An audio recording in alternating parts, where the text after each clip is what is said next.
திருப்புகழ் 361.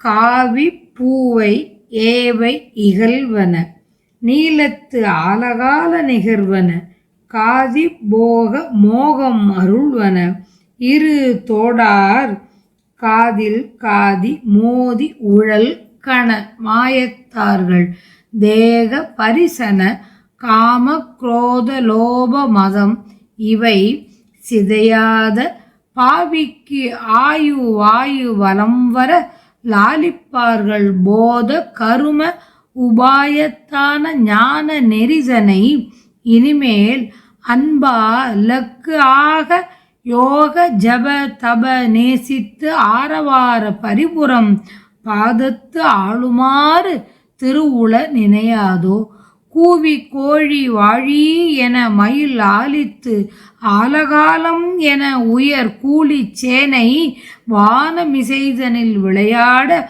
கோர தீர சூரனுடை வினை பார செய்ரல் ஏனவதிதனை கோலக்காலமாக அமர் செய்த வடிவேலா ஆவி செயல்கள் பூகம் மடல் இள பாலை தாறு கூறுபட உயர் ஆலை சோலை மேலை வயலியில் உறைவோனே ஆசை தோகைமார்கள் இசைவுடன் ஆடி பாடி நாடி வரு திரு ஆனைக்காவில் மேவி அருளிய பெருமாளே கூவி கோழி வாழி என மயில் ஆலித்து ஆலகாலம் என உயர் கூலி சேனை வானம் இசைதனில் விளையாட கோர தீர சூரனுடை வினை பாரச் சேரல் ஏனபதிதனை கோல காலமாக அமர் செய்த வடிவேலா ஆவி செயல்கள் பூகம் மடல் இள பாலை தாறு கூறுபட உயர் ஆலை சோலை மேலே வயலியில் உறைவோனே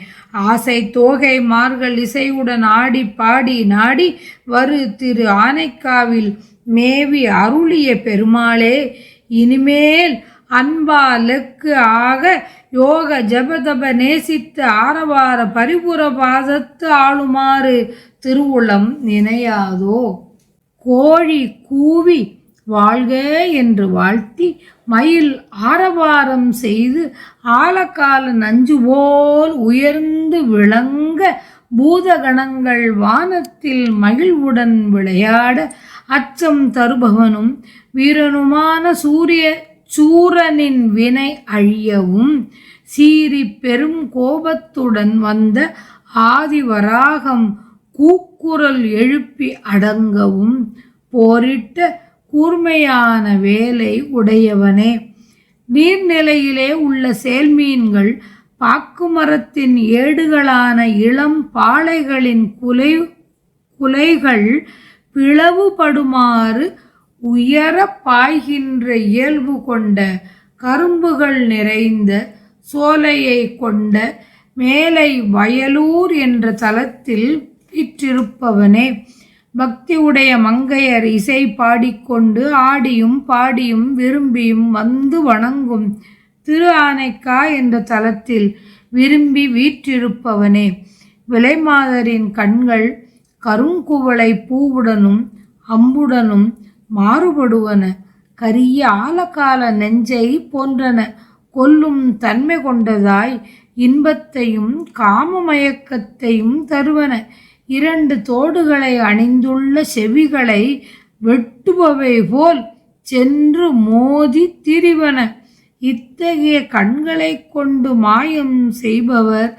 விலைமகளிர் அத்தகையவரின் உடலை தொடுவதற்குள்ள ஆசை கோபம் ஈயாமை செருக்கு என்ற இவை அழிவுபடாத பாவியான எனக்கு ஆசையும் கோபமும் ஈயாமையும் செருக்கும் கொண்ட பாவியான எனக்கும் ஆயுளும் பிராணவாயுவும் வன்மை பெறுமாறு அன்பு கொண்டு காப்பவரின் அறிவுடன் கூடிய செயல்களின் உபாயத்தை காட்டும் ஞான வழியை இனி என்மேல் அன்பு மிக்கு அந்த வழியே குறிப்பாக வைத்து கொண்டு யோகம் ஜபம் தவம் என்ற இவற்றில் அன்பு உண்டாகுமாறு ஆரவாரம் உடைய சிலம்பணிந்த உன் திருவடியில் என்னை ஆண்டு கொள்ள